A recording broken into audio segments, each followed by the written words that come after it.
उसकी सुरभि से, उसकी सुगंध से सारा वातावरण सुगंधित हो जाता है। ऐसे संत समाज रूपी अमराई में जब श्रद्धा उत्पन्न होती है, श्रद्धा, वो मानो बसंत ऋतु हो गया। श्रद्धा रूपी बसंत ऋतु के होते ही उसमें फूल लगने लगता है, फूल लगने लगता है। तो संत समाज में श्रद्धा होगी यदि, तो कौन सा फूल लगेगा? संयम और नियम का। ये संयम नियम को ही उपासना कहते हैं। संयम नियम का नाम ही उपासना है, याद रखना। और जब उपासना रूपी संयम नियम का फूल लगा तो उसके परिणाम में फल क्या लगेगा? फल क्या लगेगा? तो गोस्वामी जी कहते हैं ज्ञान रूपी फल लगता है। संयम नियम रूपी फूल से ज्ञान रूपी फल प्राप्त होता है। तो ज्ञान रूपी फल मिल गया, अब तो किसी की जरूरत नहीं रही, क्या फल मिल गया। तुलसीदास जी कहते हैं नहीं, केवल फल पा करके आप तृप्त नहीं होते। क्यों जाते? आप भूखे हैं, आपके हाथ में 4 फल पकड़ा दूं, आप तृप्त हो जाएंगे क्या? ना ना, बिल्कुल नहीं तृप्त होंगे। क्या फिर तृप्त कब होंगे? क्या? जब फल का रस आपके अंदर जाएगा तब। फल में तो 3 तत्व है, 3 तत्व। फल के अंदर 3 तत्व होता है। आम का फल कल्पना करो, आम में 3 तत्व क्या होता है? पहले ऊपर तो छिलका होगा, बीच में रस होगा और सबसे बीच में गुठली होगी। आप गुठली खाएंगे? बोले नहीं खाएंगे। तो छिलका चबाएंगे? बोले नहीं करेंगे। फिर क्या लेंगे? केवल रस लेंगे। तो तृप्ति किसमें है? कहा रस में। का इसी रूप से संयम नियम फूल फल ज्ञान। संयम नियम फूल है, उपासना फूल है, ज्ञान उसका फल है। ज्ञान रूपी फल में भी तीन तत्व है। 3 तत्व। किसका? कौन सा 3 तत्व है? एक तो छिलका है ऊपर वाला। ऊपर वाला छिलका माने ये संसार का ज्ञान। जो ज्ञान जब होगा तो एकाएक परमात्मा का ज्ञान तो नहीं हो जाएगा। ज्ञान तो क्रम से चलेगा। पहले आपके सामने जगत है तो जगत का ज्ञान होगा, जगत के पदार्थों का ज्ञान होगा। जगत के पदार्थों के ज्ञान से युक्त प्रज्ञा का नाम ही ऋतंभरा प्रज्ञा है। ऋतम सत्यम भरती तीत्रम भरा, ये दार्शनिक बात है। उस तरफ आपको नहीं ले जा रहा, आपको मैं रहस्य समझा रहा हूं। तो ये जगत का ज्ञान होगा। जगत का ज्ञान छिलके के समान है। जैसे फल में छिलका होता है, ऐसे ज्ञान का प्रथम विषय जगत का ज्ञान। तो जैसे छिलका आप उतार कर बाहर फेंक देते हैं, ऐसे जगत का ज्ञान आपके लिए त्याज्य होगा। ये ग्रहणीय नहीं है, ये त्याज्य है। और इसके अंदर फिर मिलेगा आपको जगत में व्याप्त जीवन सत्ता, जिसको परमात्मा की ज्योति कहते हैं आप। उस परमात्मा का ज्ञान, परमात्मा का ज्ञान जब होगा आपको, जीवन सत्ता का ज्ञान जो होगा आपको, जब आपको यह होगा कि ये मेरी आत्मा जो है तो परमात्मा की एक ज्योति है, जब परमात्मा के साथ आपकी एकता की अनुभूति हो जाएगी, तब आप उसमें आनंद में निमग्न हो जाएंगे। वही है रस, बीच वाला गुद्दा। और उसके अंदर वाली गुठली क्या है? क्या गुठली तो उन दोनों की जड़ है, लेकिन वो खाने के काम नहीं आती। क्या समझे?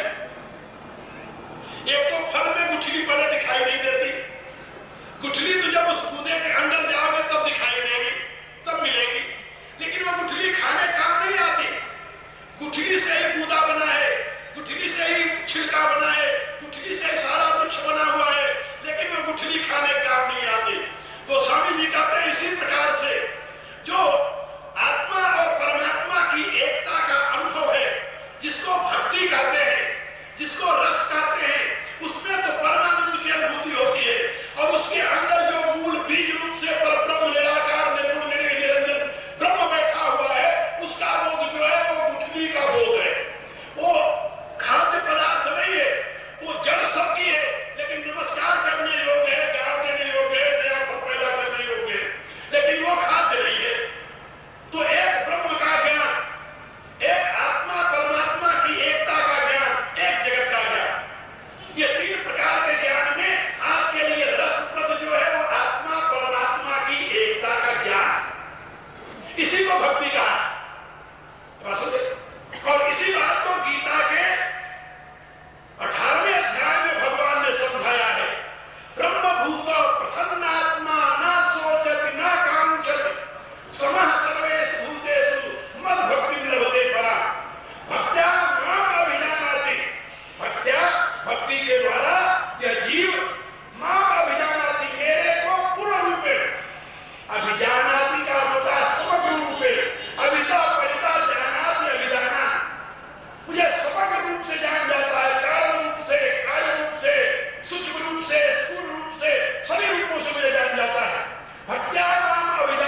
समझ लें।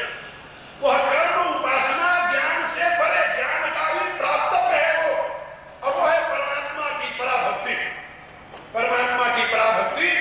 और वही वेद का अंतिम सिद्धांत है। गोस्वामी तुलसीदास ने अपनी रामायण में लिखा है, श्रुति सम्मत हरि भक्ति पद संयुक्त विरति विवेक तही में चलन मेरे मोह बसकल कई पंथ अनेक। इसलिए गीता में प्रतिपादित जो धर्म है वह अद्भुत धर्म है, अनुपम धर्म है, मानव मात्र का धर्म है। उसमें न तो नीच के लिए स्थान है, न ऊंच के लिए स्थान है, उसमें न कोई छूत है न कोई अछूत है, उसमें न कोई छोटा है न कोई बड़ा है, उसमें तो सभी परमात्मा की संतान है। जैसे छोटा पुत्र होगा बड़ा, पिता की संपत्ति में दोनों का बराबर अधिकार होता है। ये नहीं कह सकते कि ये छोटा पुत्र है इसलिए इसको छोटा अधिकार मिलेगा, ये बड़ा पुत्र है इसको बड़ा अधिकार मिलेगा। भगवान ने कहा नहीं, पिता हमस्य जगतो माता धाता पितामह, मैं ही जगत का पिता हूं, मैं ही जगत की मां हूं, मैं ही जगत का पितामह हूं। मेरे सिवा जगत का जीवों का और कोई दूसरा आधार नहीं है। इसलिए परमात्मा की सभी संतानें इस गीतोक्त धर्म के भाजन त्रयी धर्म की साधना में अधिकारी भेद है। त्रयी धर्म की साधना में अधिकारी भेद है, लेकिन गीता की साधना में अधिकारी भेद नहीं है। एक बात और मैं आपको समझा, गीता इतना महत्वपूर्ण बात कहती है। दुनिया में धर्म के दो रास्ते जैसे कल मैंने बताया था, एक प्रवृत्ति मार्ग है, दूसरा निवृत्ति मार्ग। एक संसार को त्याग करके और मोक्ष की कामना लेकर के अपने जीवन साधना में आगे बढ़ता है। दूसरा संसार में रहते हुए अपने कल्याण की कामना करता हुआ प्रभु की उपासना करता है। लेकिन गीता एक ऐसा मार्ग बताती है जिसका उद्देश्य यह है कि तुम जहां हो वहीं से अपनी यात्रा प्रारंभ करो, घबराओ नहीं। तुम्हें अधीर होने की जरूरत नहीं है, तुम्हें अपना स्थान बदलने की जरूरत नहीं है, तुम्हें अपना व्यवसाय बदलने की जरूरत नहीं है। तुम्हारे में योग्यता की भिन्नता है, योग्यता की भिन्नता के नाते कर्म की भिन्नता अनिवार्य है, वो होगी ही, रहेगी ही, लेकिन तुम्हारे में तत्व की एकता है। इसलिए अपनी दृष्टि तुम योग्यता पर नहीं तत्व पर रखो। जब तुम्हारी दृष्टि तत्व पर रहेगी तो तुम उस तत्व के साथ एक हो जाओगे। जब तुम्हारी दृष्टि योग्यता पर रहेगी तो तुम उस तत्व से अलग अलग बिखरे बने रहोगे। ये गीता की महत्ता है। इसलिए मैं तो दुनिया के लोगों में, दुनिया के बहुत से देशों में घूमता हूं और दुनिया के सामने चैलेंज करते हुए कहता हूं कि गीतोक्त धर्म की बराबरी का दुनिया में कोई धर्म नहीं है। और मनुष्य जब कभी अपनी विवेकवती बुद्धि का प्रयोग करेगा और यह निश्चय करेगा कि सारे मनुष्यों के लिए कोई एक धर्म शास्त्र होना चाहिए, तो उस समय सबसे पहले गीता पर दृष्टि जाए। गीता के सिवा और कोई ऐसा ग्रंथ नहीं है जो आपको इस रहस्य का उद्घाटन करके समझाता। और उस गीता जो छठा अध्याय है वो आत्म संयम योग का है। उसका नाम भगवान ने रखा है आत्म संयम योग। आत्म संयम योग का अर्थ होता है आत्मा को सम्यक प्रकार से परमात्मा में लीन कर देना। संयम शब्द का अर्थ होता है अपनी आत्मा को, ये जो आपकी चेतना है, अपनी चेतना को, शरीरगत चेतना को परमात्मा के साथ जोड़ देना, उसमें लय कर देना, उसको कहते हैं आत्म संयम योग। इतनी इसकी महिमा है। और इस आत्म संयम योग की सिद्धि के लिए ही भगवान ने गीता का ये छठा अध्याय प्रारंभ किया। लेकिन उसके प्रारंभ में ही एक बात भगवान ने कही है जो मानव मात्र को समझने के लिए है। जो जहां है वहीं से समझ लो। भगवान कहते हैं कि इसमें संदेह नहीं कि मोक्ष जो है, पूर्णत्व जो है, वो योगी को प्राप्त होता है। इसमें संदेह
बुद्धि वाला।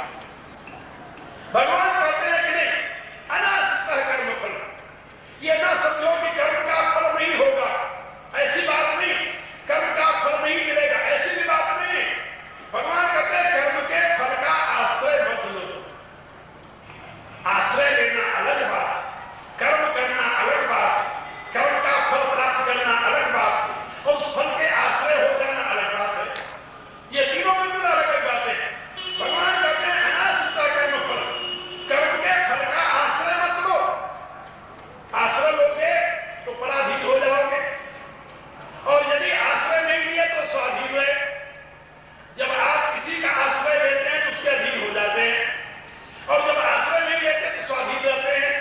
तो अनाश्रिता कर्म फलम कार्यम कर्म करोति, यह जो व्यक्ति अनाश्रित होकर के कर्म के फल का आश्रय न लेकर के कार्य कर्म करता है। कर्म के दो भेद हैं, काम्य कर्म और कार्य कर्म। काम्य कर्म किसे कहते हैं? जो कामना से प्रेरित होकर किया जाता है, वो तो काम्य कर्म है। और काम्यानां कर्मणां न्यासम संन्यासम कवयो विदुः, जो काम्य कर्मों का न्यास कर देता है, त्याग कर देता है, उसी को भगवान कहते हैं सन्यासी। सन्यासी को जिसने काम्य कर्मों का त्याग कर दिया। जब आप काम करते हैं तो आप ये विचार करें कि कामना से प्रेरित होकर कर रहे हैं या भावना से भावित होकर। क्या मतलब? काम दो प्रकार से दिया जाता है, या तो कामना से प्रेरित होकर या भावना से भावित होकर। भावना में भगवान रहते हैं और कामना में शैतान निवास करता है। ये बात याद रखिए, कामना में शैतान का निवास है और भावना में भगवान का निवास है।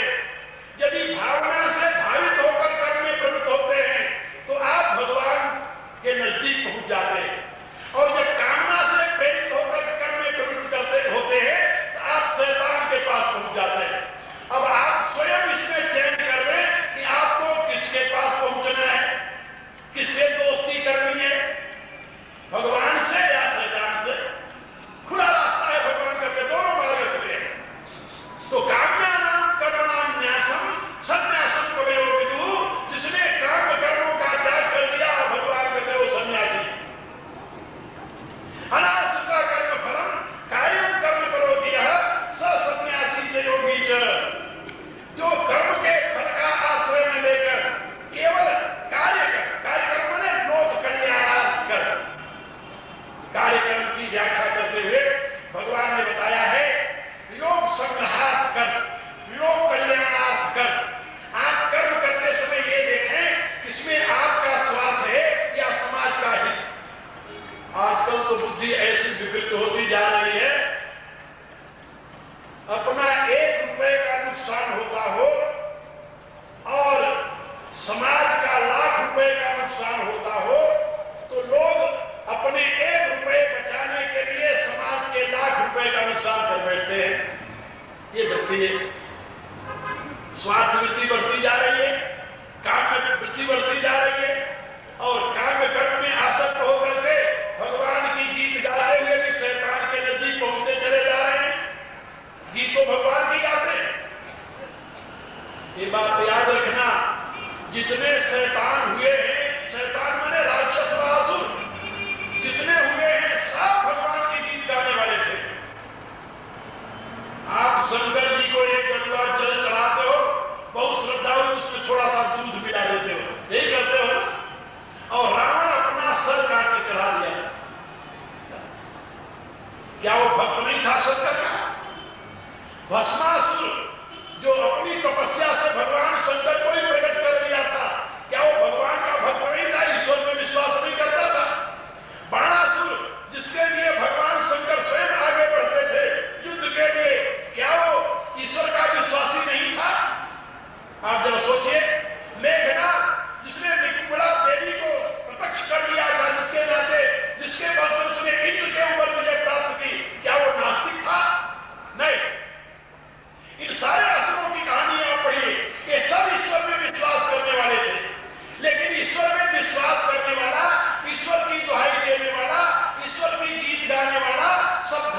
परमात्मा ही होता हो, ऐसा निश्चय नहीं, ऐसा निश्चय नहीं है।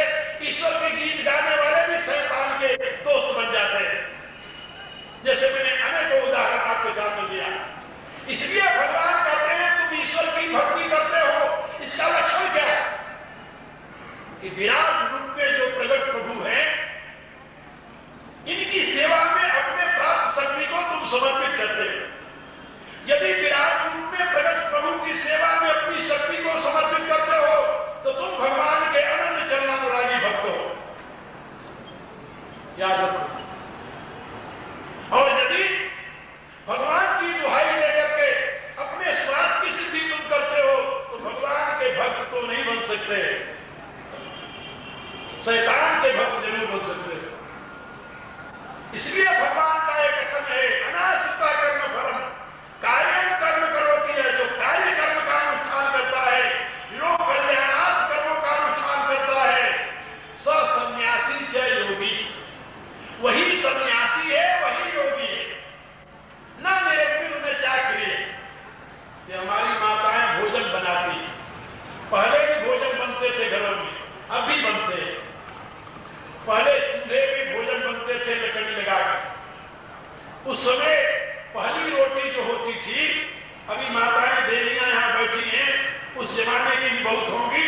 पहली रोटी जो होती थी उसमें थोड़ा सा घी डाल करके, गुड़ डाल करके वो उसी अग्नि में होम करते थे। एक रोटी घर में जो ब्राह्मणी हांडा लेने आती थी उसके लिए अलग रख लेती थी बच्चों को देने से पहले।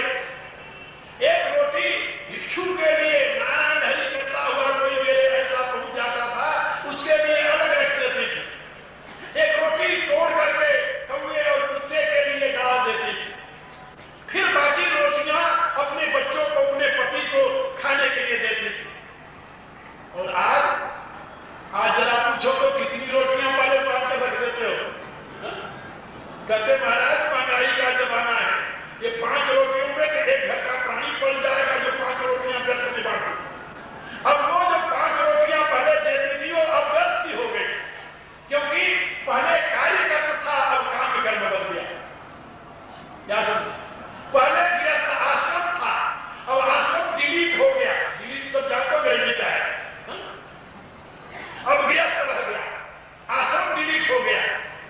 पहले जब किसी से कहते थे कि भाई कोई पाप में कर्म है, झूठी गवाही देनी है, बेईमानी करना है, तुम इसमें थोड़ा मददगार हो जाओ, वो कहता था नहीं, मैं तो बाल बच्चे वाला आदमी हूं, मैं ऐसी गलती नहीं कर सकता।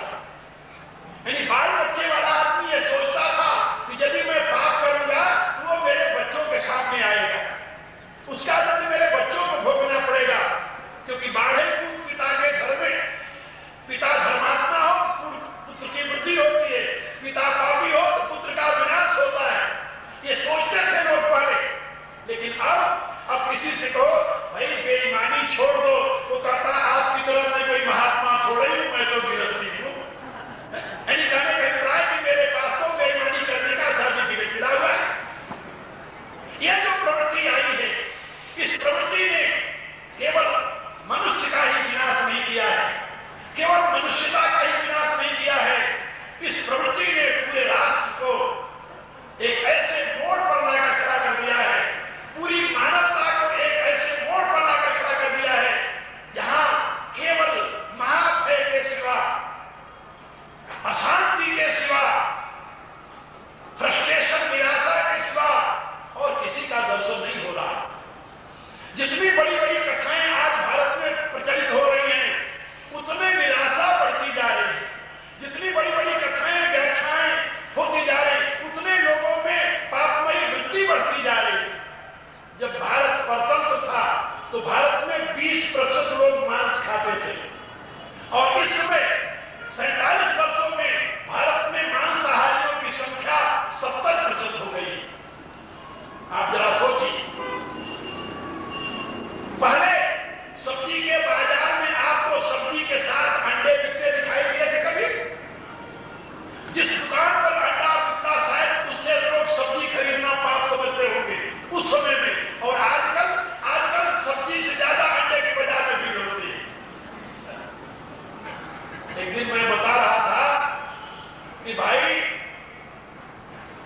दो मुर्गे एक साथ नहीं रहते। देख लेना जाके मुर्गी खाना, दो मुर्गे एक साथ नहीं रहते। जब दो मुर्गे एक साथ नहीं रहते तो उन मुर्गियों का अंडा खाने वाले दो भाई एक साथ कैसे रहेंगे? ला सोचो, वहां आत्मीयता कहां से आएगी, प्रियता कहां से आएगी? जो खाओगे उसी का तो मन बनेगा, जैसा खाए तो वैसा बने मन। और ये आपका आहार है, वैसे आपकी बुद्धि बनेगी। आहार शुद्ध हो तो शुद्धि। मेरे कहने का क्या है कि यदि आप अपने आचरण को शुद्ध बनाना चाहते हैं तो अपने आहार विहार को शुद्ध बनाइए। यदि आप सही मायने में धर्मात्मा बनना चाहते हैं, सुख और शांति प्राप्त करना चाहते हैं, तो आपको कार्यक्रम का अनुष्ठान करना होगा। काम कर्मों से आपको अलग अपने आप को करना होगा। जहां तक काम कर्म है वह आपके लिए पतन का रास्ता है, जो कार्यक्रम है वह आपके उत्थान का रास्ता है।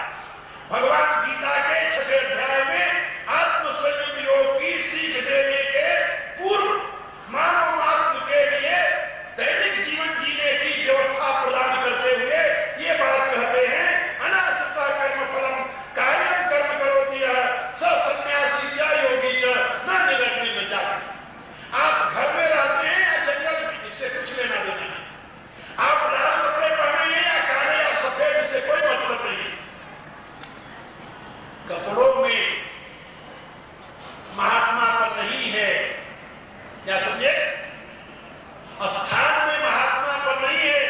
ये नहीं कि हरिद्वार में बैठेंगे तो आप महात्मा बन जाएंगे, लुधियाना करेंगे तो महात्मा बने रहेंगे, ऐसी बात नहीं है। महात्मा और दुरात्मापन आपके जीवन में है, आपकी बुद्धि में है। यदि आपकी बुद्धि शुद्ध है और आप अपने विशुद्ध बुद्धि के प्रकाश में लोक हितकारी कर्मों का अनुष्ठान करते हैं तो आप महात्मा हैं, चाहे गृहस्थी में हो चाहे विरक्त हो। गीता का वक्ता भगवान कृष्ण कभी सन्यासी नहीं बने और गीता का श्रोता अर्जुन भी कभी सन्यासी नहीं बना। वो दोनों महागृहस्थ थे और महागृहस्थ रहे। इसलिए गीता मानव धर्म का उपदेश देती है, सन्यास और विरक्ति का, गृहस्थी का उपदेश नहीं देती। वो मानव धर्म का उपदेश देती है। वो कर्म विज्ञान की बात करती है, वह कर्म योग की बात करती है, काम्य कर्मों की चर्चा नहीं करती। इसलिए यदि आप शांति चाहते हैं, आत्मसंयम चाहते हैं, योगाभ्यास के द्वारा अपनी आत्मा का प्रकाश चाहते हैं, तो सबसे पहले भगवान के बताए हुए इस मार्ग को अपनावें। अनासक्ता कर्म फलम कार्यम कर्म करोति स सन्यासी च योगी च न निरग्नि में जाति। और जो कल मैंने बताया था कि इसी अध्याय के आगे भगवान कहते हैं कि हे मनुष्यों, तुम्हारा उत्थान, तुम्हारा पतन तुम्हारे अपने हाथ में है। ईश्वर की दुहाई देना, काल की दुहाई देना, कर्म की दुहाई देना, ये तुम्हारे लिए शोभा नहीं देता। अपने उत्थान पतन के तुम स्वयं जिम्मेदार हो। यदि तुम काम कर्म में लगे रहे, तुम्हारा पतन अवश्य होगा, कोई बचा नहीं सकता। यदि कार्यक्रमों के अनुष्ठान में लगे रहे तो तुम उत्थान की दिशा में आगे बढ़ोगे, तुम्हारे विकास में कोई बाधक नहीं हो सकता। भगवान के इस दिव्य संदेश को अपने जीवन में धारण करते हुए प्रभु से प्रार्थना करें। और मैं अपनी वाणी को यही विराम दूंगा, समय पूरा हो गया है। आप लोग अब रात्रि के कार्यक्रम में फिर मेरे विचार सुनेंगे रामचरितमानस में महात्मा भरत के चरित्र के द्वारा। प्रार्थना कीजिए। ओम भूर्भुवः स्वः तत्सवितुर्वरेण्यं भर्गो देवस्य धीमहि यो यो नः प्रचोदयात् सर्वे भवन्तु सुखिनः सर्वे सन्तु निरामयाः सर्वे भद्राणि पश्यन्तु मा कश्चित् दुःखभाग् भवेत्। ओम पूर्णमदः